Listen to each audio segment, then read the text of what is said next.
अध्याय और 43 पद से 48 पद तक, एक स्त्री ने जिसको 12 वर्ष से लहू बहने का रोग था, जो अपनी सारी जीविका वैद्यों के पीछे खर्च कर चुकी थी, तो अभी किसी के हाथ से चंगी ना हो सकी, पीछे से आकर उसके वस्त्र के आंचल को छुआ, तुरंत उसका लहू का बहना बंद हो गया। इस पर यीशु ने कहा, मुझे किसी ने छुआ। जब सब मुकरने लगे तो पतरस और उसके साथियों ने कहा, हे स्वामी, तुझे तो भीड़ दबा रही है और तुझ पर गिरी पड़ती है। परंतु यीशु ने कहा, किसी ने मुझे छुआ है, क्योंकि मैंने जान लिया है मुझ में से सामर्थ निकली। जब स्त्री ने देखा मैं छिप नहीं सकती, तब कांपती हुई आई और उसके पांव पर गिरकर सब लोगों के सामने बताया कि उसने किस कारण उसे छुआ और कैसे तुरंत चंगी हो गई। उसने उससे कहा, बेटी, तेरे विश्वास ने तुझे चंगा किया, कुशल से चली जा। हालेलुया। इस पाठ के अंदर में परमेश्वर के लोगों, सबसे बड़ी बात क्या है? एक स्त्री है, एक महिला है या एक औरत है जिसको एक बड़ी भारी डिजीज लगी है, और उसको जो बीमारी उसके शरीर के अंदर में पाई जाती है, वो कलाम कहता है कि कौन सी बीमारी है? खून बहने की। और परमेश्वर का जीवित और पवित्र वचन कहता है कि बीमारी एक दिन की नहीं है, एक महीने की नहीं है, एक साल की नहीं है, ये कितने साल से? 12 साल। यानी कि ये 12 साल से इस बीमारी से लूझ रही है। अब आप अंदाज इस चीज का लगाइए कि अगर किसी के शरीर से एक दिन, 2 दिन या 1 हफ्ते या 10 दिन खून लगातार निकलता रहे, तो उस मनुष्य की शारीरिक कंडीशन क्या हो जाएगी? कैसी हो जाएगी? यानी कि उसकी स्थिति केवल हफ्ते या 10 दिन के अंदर अगर किसी के रेगुलर खून बह रहा हो, तो वो मरने की अवस्था में आके खड़ा हो जाएगा। लेकिन परमेश्वर का जीवित और पवित्र और सामर्थी कलाम हमें कुछ इस प्रकार से बतलाता है कि 12 साल से, कितने साल? 12 साल से ये इस बीमारी से लूझ रही थी। लेकिन बाइबल कहती है ये धनवान स्त्री थी, पैसा था इसके पास, इसलिए ये जगह जगह डॉक्टरों के पास, जगह जगह वैद्यों के पास जाकर अपनी बीमारी का इलाज करा रही थी, क्योंकि पैसा था। अगर पैसा नहीं है तो इलाज नहीं हो सकता। लेकिन मैं आपको आज इस वचन के द्वारा यह बताना चाहता हूं कि हमारे रुपए और पैसे में जिंदगी नहीं है। कभी हम ऐसा सोचते हैं कि हमारे पास शायद ज्यादा है तो इससे हम जिंदगी को खरीद सकते हैं, या इससे हम चंगाई को ले सकते हैं। मैं और आप लाइफ में इस चैप्टर के द्वारा समझ सकेंगे कि अगर हमारे पास में पैसा है तो हम अपनी बीमारी का इलाज करा सकते हैं। हालेलुया। पक्का डॉक्टर नहीं कहेगा कि नहीं तुम श्योर भाई मेरे यहाँ इलाज कराओ, श्योर तुम ठीक हो जाओगे, ऐसा डॉक्टर कोई गारंटी नहीं लेता है। यहां तक कि आज के वर्तमान समय के अंदर में डॉक्टरों की कुछ जगह पे मैंने लिखा देखा है, दवाई मेरी और दुआ ऊपर वाले की। यानी कि दुआ, यानी कि वो भी परमेश्वरी की तरफ इशारा करता है। मैं दवाई दे रहा हूं लेकिन चंगाई उसी की तरफ से। क्या लिखा है इसमें कि कितने साल से अपना ट्रीटमेंट करा रही है? 12 साल। मायने रखते हैं। हालेलुया। मायने रखते हैं। लेकिन जब तक उसके पास पैसा था, एक चीज और बताऊं, धनवान व्यक्ति के लिए एक बहुत बड़ा प्रॉब्लम का विषय क्या हो जाता है? धनवान व्यक्ति के लिए एक बहुत बड़ा प्रॉब्लम का विषय क्या हो जाता है? अगर उसके जीवन में कोई भारी बीमारी आती है तो उसको ये लगता है मेरी तिजोरी में तो, मेरे बैंक में तो क्या है? पैसे हैं। वो एकदम अपने आप को खुदावन यीशु मसीह के आगे सरेंडर नहीं करेगा। पहले उसका ध्यान किस पे जाएगा? डॉक्टर पे जाएगा। कि मैं वहां जाऊं। अगर डॉक्टर ने लिख दिए टेस्ट कराओ 2500 के, 3000 के, 5000 के, वो बहुत जल्दी टेस्ट कराएगा। क्यों? क्योंकि उसको ठीक होना है। इस स्त्री के पास में भी ऐसा नहीं है कि जब 12 साल से ये बीमार है, तो मैं ये नहीं कह सकता कि इसके पास प्रभु का दास ना गया हो। 100% गया होगा और कहा होगा, देखिए सिस्टर, देखिए बहन, आप इलाज जरूर करा रही हैं, लेकिन प्रभु यीशु मसीह के पास जाइए, उससे प्रार्थना करिए। लेकिन वो कब तक नहीं गई? वो कब तक नहीं गई? जब तक उसका पैसा, बाइबल में क्या लिखा है, उसने अपनी सारी जीविका की कमाई वैद्यों को और हकीमों को और डॉक्टरों के पीछे बाइबल का लुटा दी, बर्बाद हो गई। जब तक पैसा था तब तक उसका ध्यान खुदावन यीशु मसीह की तरफ नहीं जा रहा था। हालांकि मैंने कहा कि लोगों ने जाके उसको जरूर काउंसलिंग किया होगा कि तुम प्रभु यीशु के पास तो जाओ, देखो इतने समय हो गया है, तुम ठीक नहीं हो रही, अरे इस डॉक्टर के पास, उस डॉक्टर के पास, ठीक है तुम्हारे पास में पैसा है, तुम इलाज करा रही हो, अरे प्रभु के पास तो जाओ, देखो तुम दिन प्रतिदिन कमजोर होती जा रही हो, बीमार होती है, प्रभु के पास तो जाओ। लेकिन तब तक उसका ध्यान प्रभु में नहीं था, लोगों की, खुदा के दासों की बातों पर, वचन की बातों पर ध्यान नहीं था। उसको ऐसा लगता था कि मेरे पास जो बहुत कुछ है और इससे मैं इस बीमारी से मुक्त एक दिन हो जाऊंगी। कोई डॉक्टर कहता है दिल्ली चले जाओ, बॉम्बे चले जाओ, फलानी जगह चलो, शायद मैं यहाँ पे जाके या वहां जाके क्या हो जाऊंगी, ठीक। लेकिन परमेश्वर का जीवित और पवित्र वचन हमें इस प्रकार से बतलाता है, जब वो एक एक पैसा जो उसकी जीवन भर की कमाई थी, बाइबल में कहा जब वो खाली हो गई और शारीरिक रीति से पीड़ा और तकलीफ उसकी, बाइबल में कहा है वो अपनी बीमारी का इलाज कराते कराते थक गई और अपने जीवन की सारी बीमारी में पैसा खर्च कर चुकी, लिखा तो भी किसी के हाथ से क्या नहीं हो पाई, चंगी नहीं हो पाई, हार गई। वो जान गई कि जिस पैसे पर मैंने बिलीव किया था, वो जान गई कि जिस डॉक्टर पे मैंने बिलीव किया था, वो मेरे काम के नहीं आए। अब एक तरफ शरीर की पीड़ा बाइबल में लिखा और उसकी क्या हो गई, बढ़ गई, घटने के बजाय बीमारी क्या हो गई और बढ़ गई। सोचने लगी मैं क्या करूं, मैं किसके पास जाऊं, मैं किससे अपना दुखड़ा बोलूं। तब उसको माइंड में एक बात का एहसास हुआ। क्या एहसास हुआ? अरे मेरे घर पे कुछ महीने पहले प्रभु का कोई दास आया था, उसने कहा था यीशु के पास जाओ। अब शारीरिक रीति से कमजोर है, निर्बल है, 12 साल से खून बहते बहते मैं कहूंगा उसकी शारीरिक कंडीशन बहुत खराब हो चुकी है, कमजोर हो चुकी है। बीमारी ने उसको पूरी तरीके से दबा दिया। अब तो उसके पास में कुछ नहीं बचा। अब सोचने लगी मैं क्या करूं। तब वो उठी है, तब उसके मन के अंदर में विचार आना चालू हुए, अब तो मेरे पास पैसा भी नहीं रहा, अब तो मेरे रिश्तेदार भी मेरे पास नहीं आते, अब तो मेरे शरीर में से दुर्गंध भी आने लगी है, अब कोई मेरा अपना मेरे पास नहीं, मैं कहां जाऊं। तब वो उठी। परमेश्वर का वचन कहता है कि तब वो उठकर कहां चल दी, प्रभु यीशु के पास। हालेलुया।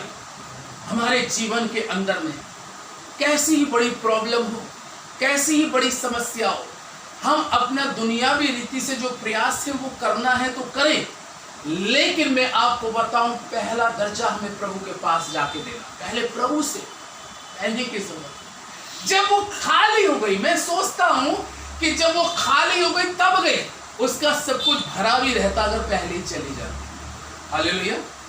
अगर वो पहले चली जाती तो उसकी जीविका की कमाई जो बहुत थी शायद पूरी खत्म नहीं होती, लिखा है, लेकिन वो फिनिश हो गई।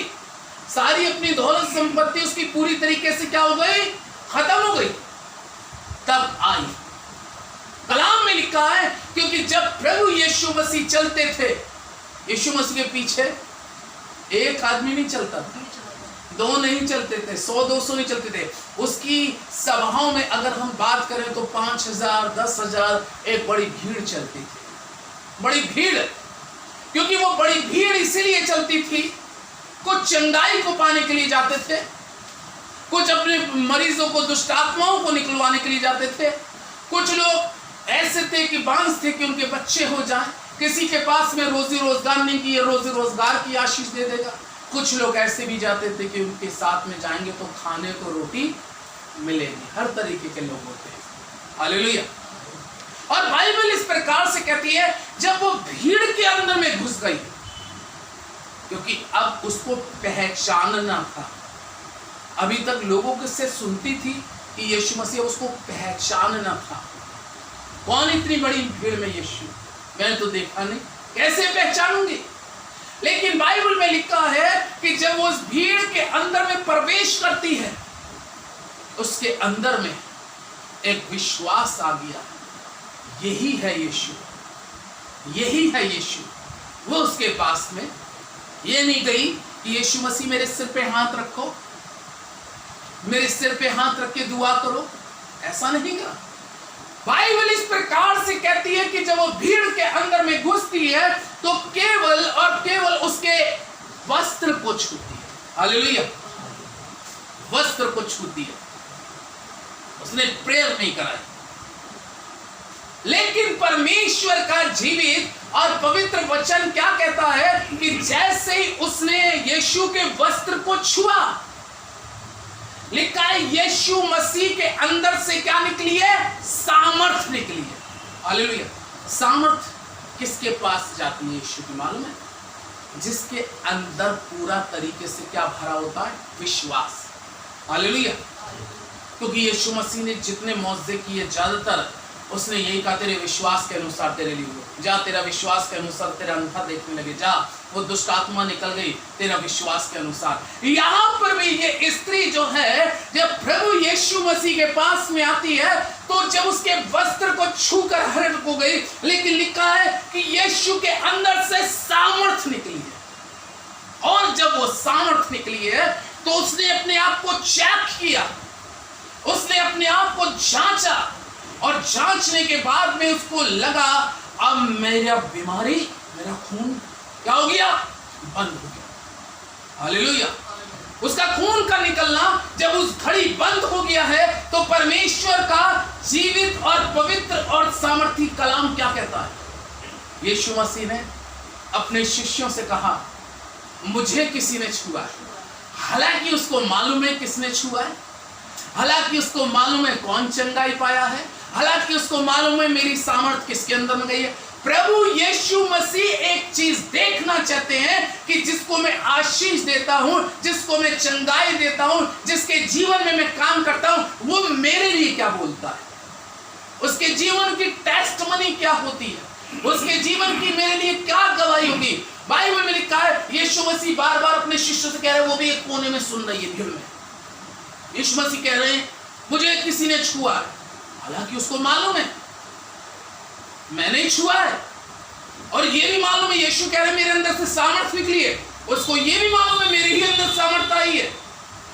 उसने कहा कोई यहाँ चंगा हो गया है, वो ये भी जानती है मैं ही चंगी हुई हूं। लेकिन कई बार जीवन के अंदर में एक बहुत बड़ी प्रॉब्लम का विषय हमारी लाइफ में आके खड़ा होता है कि जब प्रभु यीशु मसीह हमारे जीवन में आश्चर्य कर्म करते हैं, जब प्रभु यीशु मसीह हमारे जीवन में चंगाई देते हैं, या प्रभु यीशु मसीह हमें कोई बड़ी ब्लेसिंग देते हैं, तो हमारे जीवन में जो गवाही होनी चाहिए वो गवाही निकलकर बाहर नहीं आ पाती। बहुत से लोग उसकी टेस्टमनी को, उसकी गवाही को क्या कर लेते हैं, रोक लेते हैं। वो भी खामोश थी, चुप थी।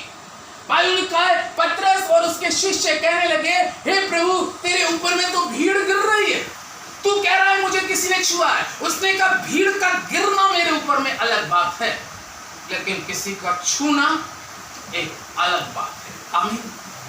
तब वो समझ गए कि बार बार यीशु मसीह मेरी को इंडिकेट दे रहे हैं कि मैंने तू छुआ है, लेकिन यीशु मसीह ये देखना चाह रहे थे। बाइबल लिखा वो तो छुप रही थी।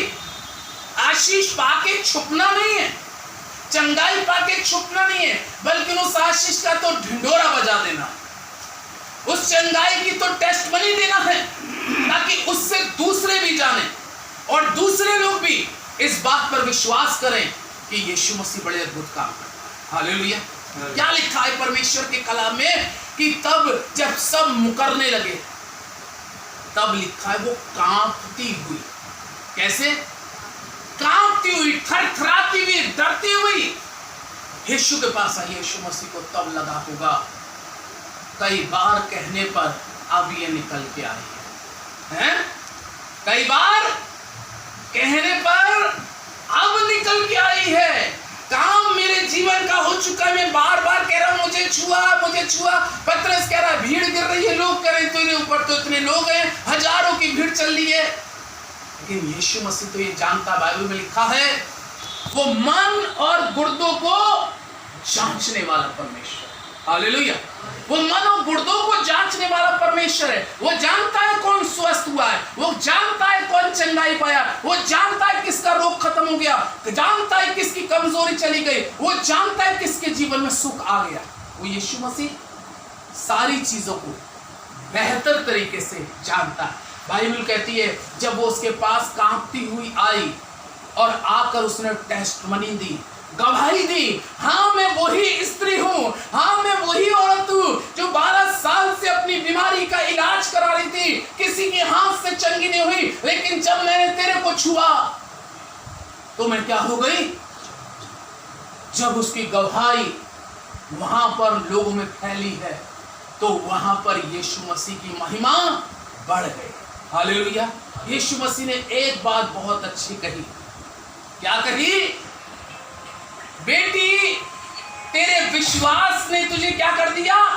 चंगा कर दिया, कुशल से चली जा। किसने चंगा किया? तेरे विश्वास ने। विश्वास हमारे जीवन में अंदर होना बहुत जरूरी। यीशु मसीह एक बात कहते हैं और उन्होंने बहुत अच्छी बात कही, अगर विश्वास के साथ तुम पहाड़ से कह दो कि समुद्र में चला जा तो चला जाएगा। ये विश्वास। आज अगर हमारे जीवन में कमी आती है, या आज हमारे जीवन में कोई ब्लेसिंग रुकती है, आज अगर हमारे जीवन में कोई चंगाई रुकती है, तो उसका कारण यीशु नहीं है, उसका कारण हमारे जीवन के विश्वास की कमी होती है। जब प्रभु यीशु मसीह ने उसको आशीष किया, उसको चंगाई दी, तो प्रभु यीशु मसीह ने एक बात कही, बेटी तेरे अंदर में विश्वास बहुत बड़ा था। जब तू आई मेरे पास, जब तू अपने घर से चली थी उठ के इस बीमारी से, तब से मैं तुझे देख रहा हूँ। जब तू बीमारी के बिस्तर पे पड़ी थी मैं तब भी तुझे देख रहा था। जब तेरे पास बहुत रुपया पैसा था, जब तू लोगों पे भाग रही थी तब भी मैं देख रहा था। मैं चाहता तो तब भी तुझे चंगाई दे सकता था, लेकिन मैं तेरे ध्यान को दुनियावी दौलत से हटाकर अपनी ओर इसलिए लगाना चाहता था कि तू बाद में ये ना कहे कि मैं बीमारी मेरे पैसे से ठीक हुई है। हालेलुया। बाद में अगर ऐसी कंडीशन में मैं तुझे ठीक कर देता तो तू ये कहती कि डॉक्टर जगदीश बहुत अच्छे थे, हैं? अगर उसी समय तो मेरी महिमा नहीं होती डॉक्टर की। इसलिए मैं तुझे ये दिखाना चाह रहा था कि जिस चीज पे तू भरोसा करी थी वो चीजें भरोसे के लायक नहीं है। अगर भरोसे के और विश्वास के लायक है तो केवल और केवल प्रभु यीशु है। और जब तू खाली हो गई, जब तू खाली हो गई, जब तेरे पास कुछ नहीं रहा, तो तेरा विश्वास बहुत बढ़ गया। हालेलुया। तब विश्वास इतना बढ़ गया कि बस छू के चेक करके हो गई तू चंगाई। तूने ये भी नहीं कहा मेरे सिर पे हाथ रख दे। अब तेरा विश्वास इसलिए बड़ा था क्योंकि अब तेरे पास में कुछ नहीं था। पहले विश्वास तेरा वहां था और मैं तेरे विश्वास को वहां से हटाकर अपनी तरफ पूरी तरीके से लाके रखना चाह रहा था, ताकि तू जीवन भर मुझी पर विश्वास कर। और विश्वास की प्रार्थना के द्वारा याकूब की पुस्तक में लिखा है कि रोगी क्या हो जाएगा? चंगा हो जाएगा। खुदा के लोगों, हमें विश्वास में दृढ़ रहने की जरूरत है। बेटी चली जा, तेरे विश्वास ने तुझे चंगा करा। आज परमेश्वर के लोगों, परमेश्वर का कलाम इस प्रकार से कहता है, और विश्वासी जन अपने विश्वास के द्वारा क्या रहेगा? जीवित रहेगा। आज अगर तुम जीवित हैं तो खुदावन यीशु मसीह के ऊपर में विश्वास रखने से जीवित हैं। उस स्त्री ने जब यीशु पर विश्वास किया तो विश्वास उसके लिए चंगाई का और आशीष का कारण बना। आज हमारे जीवन के किसी भी क्षेत्र में हम अपने आप को कमजोर या असहाय या मजबूर या किसी प्रकार से पीड़ित समझते हैं, तो मैं कहूंगा प्रभु यीशु मसीह पर पूरा और पूरा विश्वास करें, आप आशीष पाएंगे। आप आशीष पाएंगे, वो घराना आशीष पाएगा, वो जिंदगी आशीष पाएगी जो प्रभु पर विश्वास करेगा। खुदा अपने पाक कलाम पर आशीष दे। आमीन।